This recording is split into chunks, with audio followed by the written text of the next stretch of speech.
नमस्कार, good morning, बहुत स्वागत है आपका फिट इंडिया के सुपर हिट बुलेटिन में। आपके साथ मैं हूं दीपिका यादव। गुड मॉर्निंग, मैं हूं आपके साथ श्वेता श्रीवास्तव। तो नेहरू पार्क में हमारी मौजूदगी है और यहीं से आपको देश दुनिया लोकसभा चुनाव से जुड़ी हर खबर हम बताएंगे। बहुत ही महत्वपूर्ण आज का दिन है, कई बड़ी खबरें आज सामने आएंगी और उन तमाम खबरों को आप तक पहुंचाने के लिए हम एक बार फिर से आपका फेवरेट शो लेकर हाजिर हैं।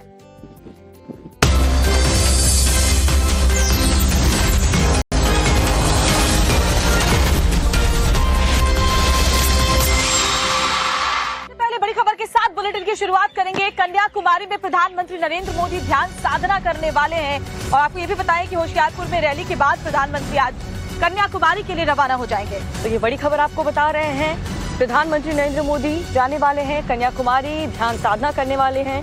होशियारपुर में रैली के बाद पीएम मोदी कन्याकुमारी के लिए रवाना होंगे और आज से पीएम मोदी की ध्यान साधना की शुरुआत होने वाली है। तो आखिरी चरण के चुनाव से पहले प्रधानमंत्री नरेंद्र मोदी साधना के लिए कन्याकुमारी पहुंच रहे हैं। 7वें चरण के लिए जो मतदान है वो 1 जून को होना है।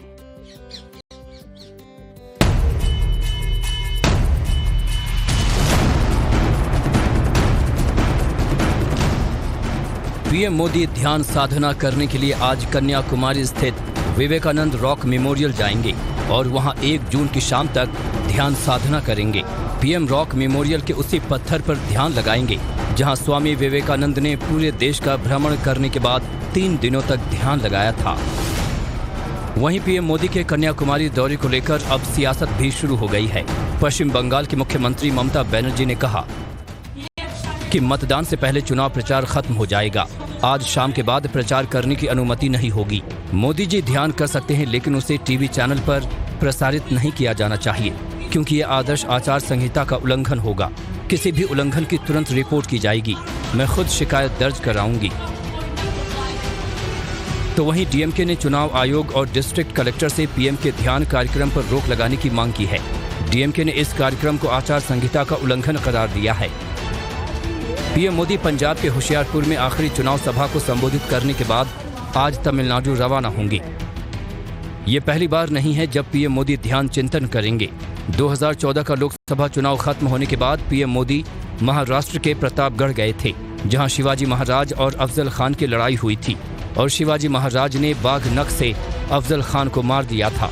इसी तरह से 2019 में लोकसभा चुनाव खत्म होने से ठीक पहले पीएम मोदी केदारनाथ धाम चले गए थे और वहां पीएम ने एक गुफा में ध्यान किया था। तो देखिए, आज प्रधानमंत्री नरेंद्र मोदी कन्याकुमारी रवाना होने से पहले होशियारपुर में एक रैली को भी संबोधित करने वाले हैं और साथ ही ये भी बता दें कि अमित शाह यूपी के रॉबर्ट्सगंज में चुनाव प्रचार के लिए पहुंचेंगे। और इसके अलावा सीएम योगी आदित्यनाथ पंजाब के मोहाली में चुनाव प्रचार करेंगे। राहुल गांधी ओडिशा, पंजाब में रैली करने वाले हैं। ओडिशा के बालेश्वर और पंजाब के नवा शहर में राहुल गांधी की रैली होने वाली है। अखिलेश यादव महाराजगंज और घोसी में चुनाव प्रचार करेंगे। तो बड़ी खबर आपको बता रहे हैं, तमाम दिग्गजों का आखिरी चरण के रण के लिए चुनाव प्रचार जोरों पर है और आज जो तमाम रैलियां हैं उसकी जानकारी हम आपको दे रहे हैं। जहां प्रधानमंत्री नरेंद्र मोदी पंजाब के होशियारपुर में होंगे, गृह मंत्री अमित शाह यूपी के रॉबर्ट्सगंज में होंगे। काशी विश्वनाथ के दर्शन भी गृह मंत्री अमित शाह को आज करने हैं और साथ ही शाम को परिवार के साथ तमिलनाडु जाएंगे अमित शाह।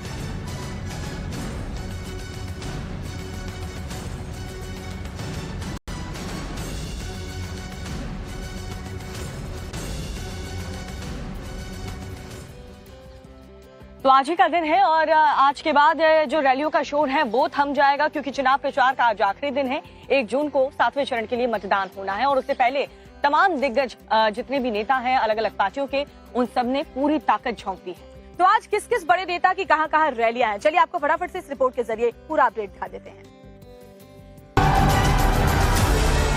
2024 लोकसभा चुनाव के प्रचार का आज आखिरी दिन है। 1 जून को 7वें चरण की 57 सीटों पर मतदान होगा। ये लोकसभा चुनाव का आखिरी चरण होगा। जिन 57 सीटों पर चुनाव होना है उनमें यूपी की 13, बिहार की 8, पंजाब की 13, झारखंड की 3, हिमाचल प्रदेश की 4, बंगाल की 9, उड़ीसा की 6 और चंडीगढ़ की 1 सीट शामिल है। बीजेपी ने इस चुनाव में 400 सीटें जीतने का लक्ष्य रखा है, जिसे पूरा करने में पार्टी एड़ी चोटी का जोर लगा रही है। 4 जून को जब परिणाम आएंगे तो प्रचंड बहुमत के साथ मोदी जी के नेतृत्व में भारतीय जनता पार्टी और एनडीए की सरकार बनेगी। सबका साथ सबका विकास के मुद्दे पर लोगों का समर्थन भी बीजेपी को मिल रहा है। क्या है कि नरेंद्र मोदी प्रधानमंत्री जी आए, हम लोग का आवास वाला बन गया और भी जो कुछ हम लोग को चाहिए उन्हीं से मदद लिया जाएगा। अरे वो जब पहली बार जब कोशिश कर रहे थे बैठने के लिए तब से हम लोग उनको वोट दे रहे हैं। अच्छा, ऐसी बात नहीं है, तो कई साल बैठ चुके लेकिन हम देते हैं उन्हीं को, हमारा आवास का घर मकान बन गया है। तो बस यही सुविधा है कि मोदी जी को हम लोग वोट देते रहेंगे। आप देते हैं, हर साल हम लोग देते हैं, आप लोग चेक भी कर सकते हैं। हम लोग बहुत उनको दुआ देंगे और हर साल वो जीतते रहे, हर साल जिसके यहाँ जब तक उनकी जिंदगी वो गद्दी में बैठे रहे। यहाँ पे एक और जो सुरक्षा की बात आती है, मोदी और योगी का ये लोग भी तो मतलब कि बहुत बढ़िया किए हैं। जहाँ तक से लूट मार काट मार महिला के साथ में होता रहा, वो सबसे तो एकदम सब सुविधा बढ़िया हो गया है। लड़की निकलती नहीं रही, लड़की पढ़ने लगी है, बहुत आगे बढ़ने लगी है, ये सब बहुत बढ़िया है। 1 जून को वोटिंग होगी और 4 जून को चुनाव के नतीजे आएंगे और ये साफ हो जाएगा कि जनता ने किसके सिर पर ताज सौंपा है और किस गठबंधन के दावों और वादों को नकार दिया है। और इस बीच बड़ी खबर आपको बता रहे हैं, टाइम्स नाउ भारत से गृह मंत्री अमित शाह ने खास बातचीत की है। इस दौरान उन्होंने कहा 4 जून को हम 400 पार करेंगे। एक बार फिर से उन्होंने ये बड़ा दावा किया है। और गृह मंत्री अमित शाह ने यह भी कहा कि बीते कुछ दिनों से पार्टी ने काफी कुछ गेन किया है, कई बड़ी ज्वाइनिंग्स पार्टी में हुई है, बीजेपी वोट कंसोलिडेट कर रही है। गृह मंत्री अमित शाह ने टाइम्स नाउ भारत से बातचीत करते हुए इन तमाम बातों का जिक्र किया।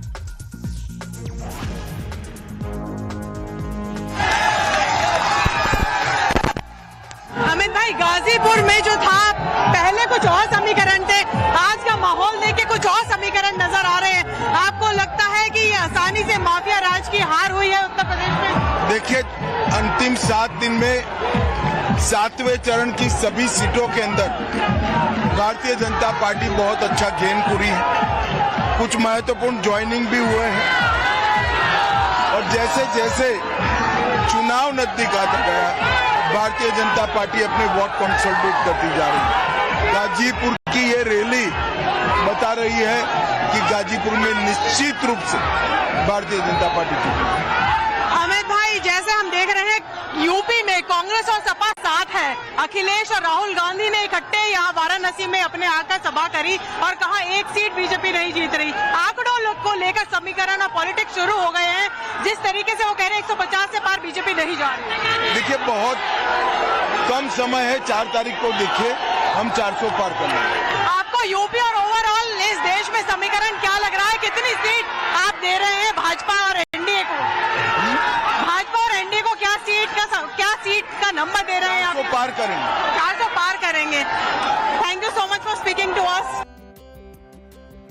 ओडिशा के मुख्यमंत्री नवीन पटनायक ने प्रधानमंत्री नरेंद्र मोदी के हमले का जवाब दिया। उन्होंने कहा कि वो पूरी तरह से स्वस्थ हैं। और चलिए आपको ये भी बता देते हैं कि प्रधानमंत्री मोदी ने अपनी रैली के दौरान नवीन पटनायक के स्वास्थ्य को लेकर क्या कहा था और उसके बाद नवीन पटनायक ने पीएम के बात पर क्या जवाब दिया है। सब कुछ देखिए रिपोर्ट में। ओडिशा में बीजेपी लोकसभा सीटें बढ़ाने और प्रदेश में सरकार बनाने का टारगेट लेकर चल रही है।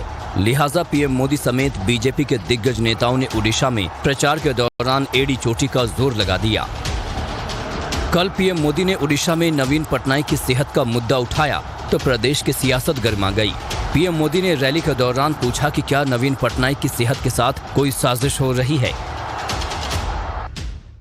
अरसे तक नवीन बाबू के करीबी रहे लोगों का मानना है कि उनकी तबीयत बिगड़ने के पीछे कोई साजिश भी हो सकती है। सवाल ये कि नवीन बाबू की तबीयत खराब होने के पीछे क्या कोई षड्यंत्र है क्या? पीएम मोदी ने ये बात इसलिए कही क्योंकि नवीन पटनायक के कांपते हाथों वाला एक वीडियो सोशल मीडिया पर बहुत वायरल हो रहा है। इस वीडियो में नवीन पटनायक का हाथ कांपता हुआ दिखाई दे रहा है। कुछ सेकंड बाद नवीन पटनायक के करीबी वीके पांडियन ने नवीन पटनायक के हाथ को छुपा दिया। बीजेपी आरोप लगा रही है कि वीके पांडियन जैसे लोगों ने नवीन पटनायक को एक तरह से बंधक बना लिया है। बीजेपी के हमलों के बाद नवीन पटनायक ने कहा कि उनकी सेहत बहुत अच्छी है। मेरी तबीयत बिल्कुल ठीक है, नहीं तो मैं इस गर्मी में इतना कैंपेनिंग करता नहीं। आप सोचिए, इलेक्शन टाइम है और ये कहा है वोट्स मिलने के लिए। If he was so concerned about my health, and he has stated publicly before that I'm a good friend of his, all he had to do was pick up a telephone and ring me up and ask me about his health, about my health. तो वहीं खड़गे ने PM Modi और नवीन पटनायक पर निशाना साधा है। मोदी उनको मदद करते और वो मोदी को मदद करते हैं, एक दूसरे से वो अच्छे हैं, लेकिन लोगों के लिए दोनों भी खराब है। रैली के दौरान प्रधानमंत्री मोदी ने इंडी गठबंधन पर निशाना साधते हुए कहा था कि तुष्टीकरण के चलते एक जिले में रविवार की छुट्टी शुक्रवार को कर दी गई। और प्रधानमंत्री ने कहा था कि ये जो रविवार की छुट्टी ईसाई समुदाय के पवित्र दिन के तौर पर चली आ रही है, लेकिन इसे बदला गया। अब इस पर जवाब ओवैसी की तरफ से आया। ओवैसी ने कहा कि पीएम पिछले 10 सालों से मुसलमानों पर हमला बोल रहे हैं। उन्होंने कहा कि पीएम मोदी के नाम पर हफ्ते का एक दिन होना चाहिए।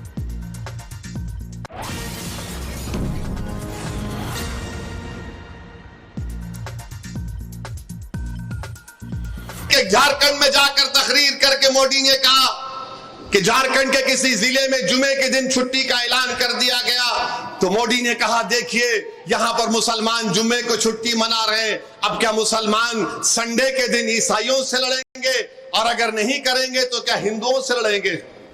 ये जबान के वजीर आजम को जेब देती है कि नरेंद्र मोदी आप भी मंगलवार को सोमवार को छुट्टी डिक्लेयर कर दो, हमको एतराज नहीं है।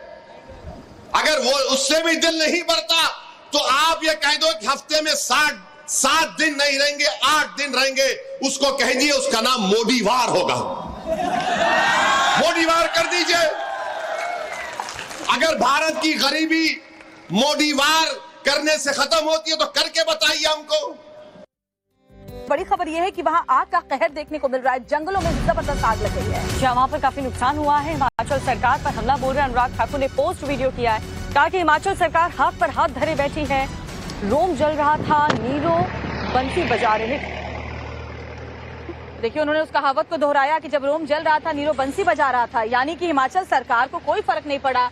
जंगल के जंगल जो हैं वो जलकर खाक हो रहे हैं। और ये बड़ी खबर आपको बता रहे हैं। और अलग अलग जगहों से जो आग की तस्वीरें हैं वो भी हम आपको दिखाएंगे, जिसमें आप देख पाएंगे कि कैसे तापमान में इजाफे के साथ ही जगह जगह आग की खबरें भी सामने आ रही हैं।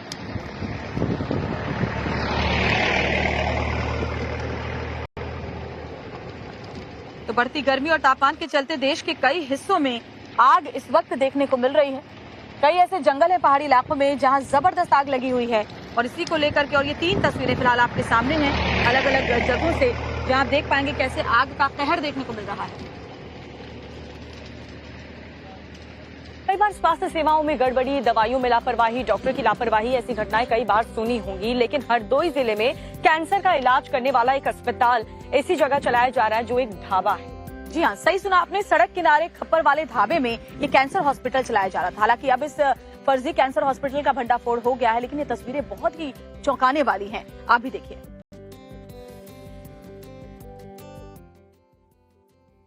मारदार बैठे हैं। अब इस बैनर को जरा पढ़िए, फौजी अस्पताल। ये अस्पताल का नाम है, उसके नीचे पता लिखा है, जिसमें साफ तौर पर देखा जा सकता है कि लिखा गया है फौजी ढाबा।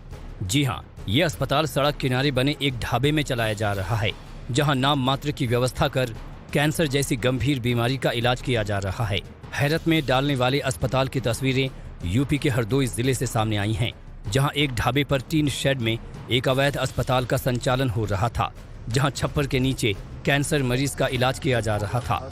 एडिशनल सीएमओ ने छापा मारकर इस अस्पताल को सीज कर दिया है। कोई फौजी अस्पताल चल रहा है, जिसका संज्ञान लेकर मैंने डिप्टी सीएमओ मनोज सिंह को, जो नोडल हैं हमारे इसके रजिस्ट्रेशन के, उनको भेजा।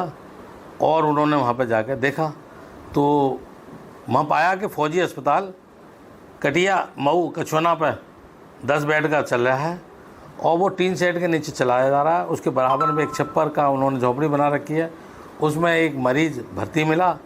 वो मरीज़ एक कैंसर का मरीज़ था, उसको यूट्राइन कैंसर था, लेडीज़ मरीज़ था। उन्होंने वहाँ सारा संज्ञान लिया। सारा संज्ञान लेने के बाद वो जो उन्होंने वहाँ सभी सील कर दिया है अस्पताल। लखनऊ हाईवे पर कछौना कस्बे के पास कटियामाऊ गांव के बाहर की सड़क के किनारे फौजी ढाबा है। इसी ढाबे के ठीक बगल में पीछे की ओर एक अस्पताल भी है जिसका नाम फौजी हॉस्पिटल है। इस हॉस्पिटल को टीन शेड के नीचे बनाया गया है। बाहर छप्पर के नीचे एक मरीज का इलाज किया जा रहा था जो कि कैंसर का मरीज था। नातेदारी नहीं है जो मन हो यार, ये तुम्हारा अधिकार क्षेत्र है, मुझे कागज नहीं यहाँ कुछ नहीं मिलता। कार्रवाई के दौरान अस्पताल को न सिर्फ सीज किया गया बल्कि मरीज को सामुदायिक स्वास्थ्य केंद्र कछौना एम्बुलेंस से भिजवाया गया। इस दौरान अस्पताल संचालक मौके से भाग निकला। मामले को लेकर मुख्य चिकित्सा अधिकारी ने बताया कि पूरे मामले में आवश्यक कार्यवाही करने का आश्वासन दिया है। गर्मी का प्रकोप चल रहा है और देश की राजधानी दिल्ली की बात करें तो तापमान ने यहाँ तमाम रिकॉर्ड तोड़ दिए। 52 डिग्री के पार यहाँ पर कल जो तापमान है वो दर्ज किया गया और इसकी वजह से पूरे देश में हीट के वेव की वजह से कई लोगों को अपनी जान तक गंवानी पड़ी। जी हाँ, मध्य प्रदेश और बिहार की बात करें तो कई लोग इस भीषण गर्मी की वजह से बेहोश होकर गिरने लगे हैं। दिखाते हैं आपको पूरी खबर। दिल्ली एनसीआर में पिछले कुछ दिनों से भयंकर गर्मी का प्रकोप जारी है। दिल्ली में पारा 52.3 डिग्री तक पहुंच गया जो ऑल टाइम हाई है। देश में सबसे ज्यादा तापमान दिल्ली के मुंगेशपुर में दर्ज किया गया। मौसम विभाग ने पहले ही राजधानी में लू का रेड अलर्ट जारी किया हुआ है। इतनी भीषण गर्मी ने लोगों की परेशानी बढ़ा दी है। हालांकि शाम होते होते दिल्ली नोएडा वालों को मौसम ने राहत भी दे दी। कई इलाकों में अचानक से मौसम का मिजाज बदल गया और तेज हवाओं के साथ झमाझम बारिश हुई। सिर्फ दिल्ली ही नहीं बल्कि उत्तर भारत के कई हिस्सों में गर्मी का प्रकोप जारी है। बिहार के रोहतास में गर्मी के चलते एक दरोगा की मौत हो गई। बिहार में प्रचंड गर्मी का प्रकोप ऐसा बढ़ा कि भागलपुर जिले के एक सरकारी स्कूल की तस्वीरें देखिए। भीषण गर्मी के चलते स्कूल में 12 से ज्यादा बच्चे बेहोश हो गए जिन्हें पानी डालकर होश में लाने की कोशिश की जा रही है। छात्रों की बेहोशी का वीडियो सामने आया तो प्रशासन ने मामले की जांच के आदेश दे दिए। स्कूल में कई बच्चों के बेहोश का मामला बिहार के मुंगेर जिले के एक सरकारी स्कूल में भी देखने को मिला, जहां बेहोश हुए छात्रों को उठाने की कोशिश की जा रही है, लेकिन गर्मी ने लोगों का जीना मुहाल कर दिया है। बिहार में गर्मी को देखते हुए सीएम नीतीश कुमार ने सभी स्कूलों को बंद करने का निर्देश दिया है। साथ ही बिहार में स्कूलों के समय में बदलाव कर अब सुबह 6 बजे से 10 बजे तक किया गया है। उधर मध्य प्रदेश में भी भीषण गर्मी ने लोगों की परेशानी बढ़ा दी है। हीट वेव और हीट स्ट्रोक से एमपी के ग्वालियर में एक भाई बहन की मौत हो गई। मध्य प्रदेश के ज्यादातर हिस्सों में तापमान 48 के पार है, जिसके चलते प्रशासन ने कई अलर्ट जारी किए हैं। ओडिशा के मयूरभंज में पीएम की रैली कवर कर रहा एक पत्रकार बेहोश हो गया। प्रधानमंत्री ने देखा तो अपनी टीम के डॉक्टर को मदद के लिए भेजा। मौसम विभाग के मुताबिक उत्तर भारत के राज्यों में low heat wave heat stroke से 1 जून से पहले राहत मिलने की कोई संभावना नहीं है। तो भीषण गर्मी से जूझ रहे आधे भारत को अब इंतजार है तो बारिश का, ताकि लोगों को गर्मी से थोड़ी राहत मिल सके। लेकिन कई ऐसे राज्यों से लेकर दक्षिण तक मानसून का इंतजार हो रहा था, जो इंतजार आज खत्म हो सकता है। तो मौसम विभाग की माने तो केरल में आज मानसून दस्तक दे सकता है। इसके बाद राज्य में झमाझम बारिश भी देखने को मिलेगी। देश के कई हिस्से भीषण गर्मी और लू की चपेट में हैं। पिछले कई दिनों से राष्ट्रीय राजधानी दिल्ली, राजस्थान, मध्य प्रदेश, बिहार, यूपी, पंजाब और हरियाणा में चिलचिलाती गर्मी पड़ रही है। कई जगहों में तापमान 50 डिग्री क्रॉस कर गया है। उधर दक्षिणी राज्यों में बारिश से राहत है। असम में तो चक्रवात रेमल की वजह से कई इलाकों में जल जमाव हो गया है और बाढ़ की स्थिति बन गई है। गर्मी और लू से जूझ रहे राज्यों के लोगों को अब बारिश का इंतजार है। खुशखबरी ये है कि मौसम विभाग के मुताबिक आज मानसून केरल में प्रवेश करेगा। अगले कुछ दिनों में गर्मी से लोगों को राहत मिलने की संभावना है। मौसम विभाग के मुताबिक अगले 24 घंटे के अंदर मानसून केरल में दस्तक देगा, क्योंकि मानसून के आगमन के लिए परिस्थितियां अनुकूल बनी हुई हैं।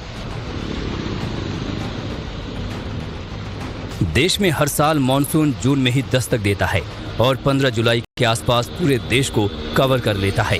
देश में सबसे पहले मानसून 22 मई तक अंडमान निकोबार के रास्ते देश में प्रवेश करता है और केरल में 1 जून को पहुंचता है। लेकिन इस बार मानसून समय से पहले अंडमान निकोबार में सामान्य से 3 दिन पहले 19 मई को ही आ गया है। उसके बाद इसके केरल में पहुंचने की बारी आती है।